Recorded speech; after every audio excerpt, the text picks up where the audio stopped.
50-year-old climate models correctly predicted global warming. Here's a summary of the article.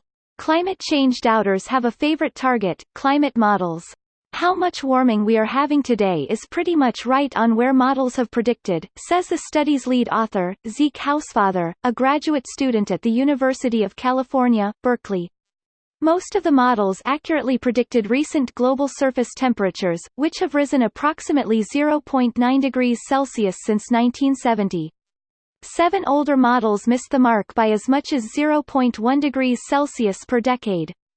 The model predicted that if climate pollution kept rising at an even pace, average global temperatures today would be approximately 0.3 degrees Celsius warmer than they actually are. We know enough to trust our climate models and their message that urgent action is needed, he says. The new research is a useful exercise that should provide some confidence that models can be used to help provide guidance regarding energy policies, adds Hansen, now director of the Climate Science, Awareness and Solutions program at Columbia University. This post received a score of 33,140, with an upvote ratio of 88%. Here are the top comments in response to this article. Counter global warming with nuclear winter. Problem solved. Balance scale. Patrolling the Mojave makes you wish for a nuclear winter. On the subject of video games, that's sort of the plot to Transarctica, where an atmospheric bomb intended to curb global warming succeeds to devastating effect. The game is based on La Compagnie des Glaces, but it also bears some similarities to Le Transperce Neige series of media. In Frostpunk, the world is crippled in 1886 by a volcanic winter.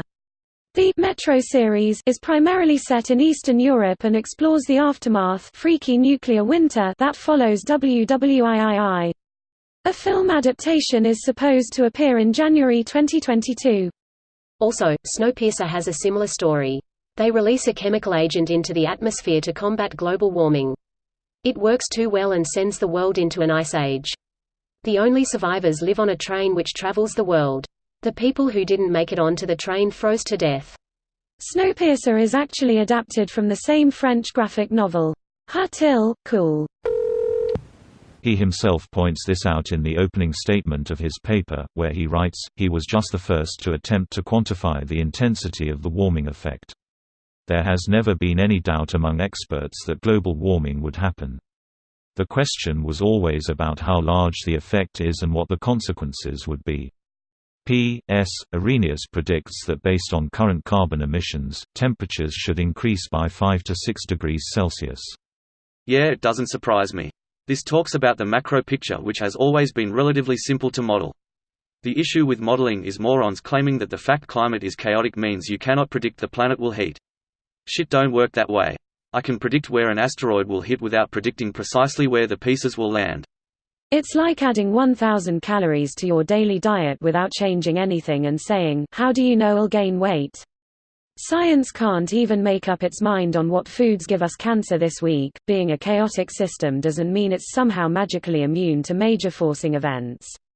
But if you crumble Oreo cookies, they have no calories, right? Right? 0 calories if you eat cookies discreetly in the kitchen without anyone noticing. It only 0 calories if you discreetly eat them, no one notices, and you forget about it later, and don't add it to your calorie counter. Food diary. I just replace the bag with a new one every time I open one. Future me is none the wiser. Same with pizza, it doesn't count if there aren't any leftovers. This video was automatically created by Reddit to speech. The article and comments in this video were selected from Reddit according to their upvotes, and any paraphrasing was performed by smmry.com, without any human intervention.